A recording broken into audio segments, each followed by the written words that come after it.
আজ আমরা algebraic square formula শিখব, কিন্তু শুধু 2D না, আজ আমরা 3D মডেল ব্যবহার করে প্রমাণ করব।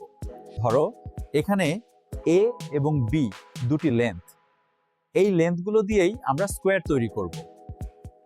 এখন যদি এ আর বি একসাথে করি তাহলে পুরো এজ হবে হবে। এই পুরো স্কোয়ারের এরিয়া হলো a plus B whole square. এখন আমরা এটাকে 4টি 3D ব্লকে ভাগ করলাম। এই ব্লক হলো A2, এই দুইটা হলো AB এবং AB, আর শেষটা হলো B2। দুটি AB একসাথে হয়ে 2AB।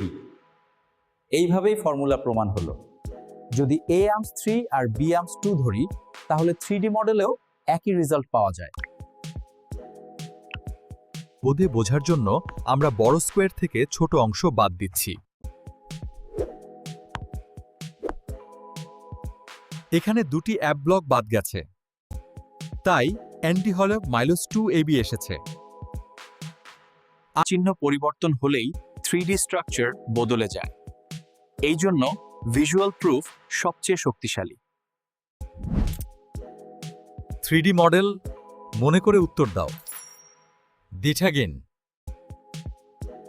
আজ আমরা 3D চিত্র দিয়ে স্কোয়ার ফর্মুলা প্রমাণ করলাম। গণিত বুঝে পড়লে ভয় আর থাকে না।